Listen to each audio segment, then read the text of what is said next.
코로나19 확진자가 대구와 경북 합쳐서 10,000명을 넘어섰습니다. 확진자 규모가 증가한 만큼 최근 다시 문을 연 임시 선별검사소도 바쁘게 돌아가고 있습니다.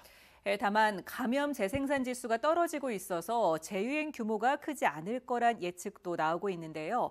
방역 당국은 사망률과 중증화율을 낮추기 위해서 표적 방역을 추진하겠다며 백신 접종을 다시 강조했습니다. 양관희 기자가 보도합니다. 대구 국채보상운동 기념공원에 마련된 임시선별검사소에 PCR 검사를 하려는 시민들 발길이 이어집니다. 문을 연 첫날인 지난 1일에 90여 명, 이틀째는 110여 명이 검사를 받는 등 점차 늘고 있습니다. 조금씩 늘고 있죠. 이제 설치한 지 8월 1일부터 이제 시작을 했으니까 앞으로는 조금씩 늘어가겠죠. 오늘 0시 기준 대구 신규 확진자는 4,761명. 지난주 같은 요일보다 23% 늘었습니다. 대구의 신규 확진자는 지난 4월 26일 4,900여 명을 기록한 뒤 100일 만에 가장 많은 숫자를 기록했습니다. 사망자도 4명 늘어 지금까지 1,290명이 숨졌습니다. 경북은 확진자 증가세가 더 가파릅니다. 경북 신규 확진자는 지난 1일 2,300여 명, 2일 4,400여 명, 오늘은 6,185명으로 급증하고 있습니다.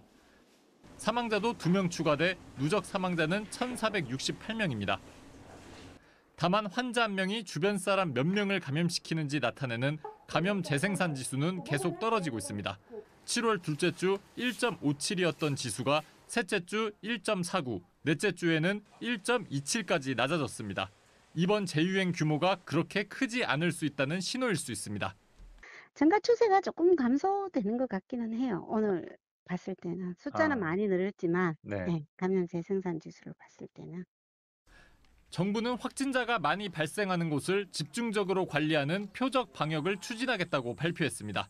중증화와 사망률을 낮추는 것이 표적 방역의 가장 중요한 목적임을 강조하며 확진자 증가 추세가 둔화하더라도 백신 접종을 반드시 해줄 것을 강조했습니다. 151만 명을 대상으로 한 국내 연구에서 4차 접종자의 경우 중증과 사망 예방 효과가 모두 50%를 넘었다고 설명했습니다. 오래 가지 않는 걸 왜 맞아야 되느냐. 그러나 단기적으로 그 효과를 보시고 나면 언젠가는 지금보다 더 좋은 개량 백신이 나올 때 진짜 효과를 볼 수 있는 백신을 기다리면서 단기적인 위험을 피해가는 거죠. 대구는 4차 접종률이 8.7%로 전국 평균 11.3%보다 낮아 시민 참여가 필요한 상황입니다. MBC 뉴스 양관입니다.